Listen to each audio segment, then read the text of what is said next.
Hi, I'm Alex Bertay. Welcome to Mentor's Compass. Today's topic is teaching boys about the importance of proper etiquette, good manners. And when I say etiquette and manners, of course, I mean expectations for social and behavioral norms. Now, sometimes, not all the time, but sometimes boys can have misconceptions about the importance of good manners. They might think of them as just something that their mom bugs them about, get your elbows off the dinner table, don't chew with your mouth open, not yeah, yes, yes please.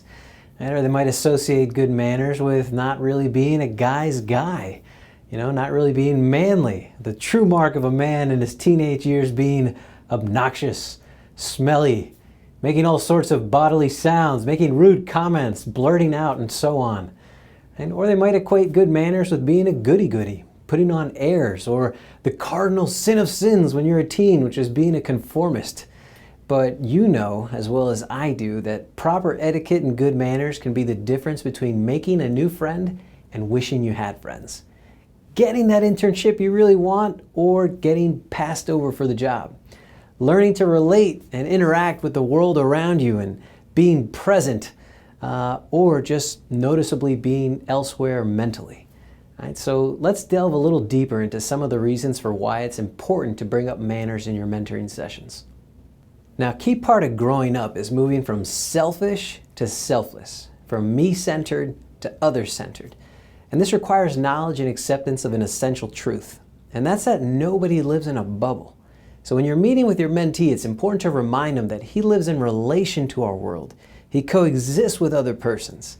So while we're free to do me, you do you and I'll do me, part of being virtuous means being attentive to and respectful of the people around you. So it's important to help him learn that proper etiquette isn't about showing off. Look at me, I know which fork to use with my salad. It's not something he needs to be mindful of just because his mom wants him to. It doesn't make him any less of a guy or any less of a man. In fact, it's quite the opposite. Practicing good manners makes you more of a man. Good manners have a very important social dimension. They're for others.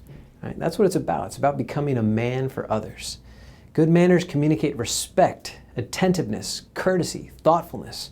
They can serve as an impactful introduction to another person that facilitate friendship. And this outward focus really serves as a springboard for growing in more virtue. Can you really be a virtuous man if you don't have good manners, you don't have proper etiquette? So think about someone you feel at ease around. It's likely that that's because that person listens to you. Right? They don't seem to be in a rush when you're talking. They understand you. They show respect for you. These are all signs of good manners. Now, I remember attending a friend's 40th birthday party some years ago, and I was with my wife at the time. We were newlyweds, and we were sitting at a table with a bunch of people we didn't know. And one of the things that I remember most, aside from it being a great party, was that the people that we were sitting with were so nice. Right? I couldn't really articulate what it was, but I just remember that the guy sitting next to me in particular, the eye contact, the interest in us, pleasant conversation, being curious, making introductions to the people around us, filling up our wine glasses without our asking if we wanted salt or pepper, or just being very attentive. Right? Now I know, wow, this guy had fantastic manners, right? And he just made such a big impression on me. And that's the kind of impression we want our boys to make. In that same vein of manners and food, a legend around here at the Heights, his name is Professor Eddie Smith. He once said to me when I was visiting him at his informal office, which is at a restaurant in DC, he said, "Alejandro, animals eat, but human beings dine." And I love that saying, animals eat, but human beings dine. So in that spirit, here are some tips for proper table etiquette that you might consider going over with your mentee. Okay, one good rule, always express gratitude. No duh, right? But saying things like, I'd be grateful if you could pass the butter, genuinely, authentically, that's a touch of class. Sitting up straight, don't slouch or cross your legs. As a teacher, I can tell you now I'm just so much more mindful of body language and what boys are communicating when they're slouching or putting their heads down. Another good point, Think about how much to serve yourself since there are others also waiting for food, right? So you don't want to be like, oh gosh, this is delicious. Slop, slop, slop, and everybody else just gets like a little bit. I've totally done that in my life more than once.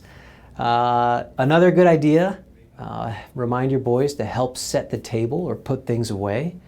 Remind them to hold utensils properly. And oh, this is a good one. Eat everything you take. So I went to this sushi restaurant one time. It was $20, all you can eat sushi. And it was only $20 so long as you ate everything on your plate, right? But if you left sushi on your plate, well, then you had to pay up a little bit more. So in any case, that's a tangent to say eat everything that's on your plate. Next, cut meat into small pieces, right? Don't stuff your mouth with this giant size, prime rib or filet mignon. Another good idea, soup should be raised to the mouth, not lowering the mouth to the bowl, right? And don't make noises when you drink. That's something that my mother always told me. I don't know, you're slurping, quit doing that, but for me, I always say, well, it helps me bring out the flavor, but not good manners. All right, so those are a few ideas, right? And there's no need to harp on all of these nor to point them out every single time. In fact, that would be a bit overbearing. But minding these points, it reflects consideration of others, right? It shows politeness, courtesy, good hygiene. As my college roommate used to say, cleanliness is next to godliness. And trying to make the meal pleasant for others. Great. So that's our time for this week. And I hope these points were helpful for you in your conversations with your mentees coming up. From all of us here at the Heights, thank you for joining us at Mentors Compass, and we look forward to seeing you next week.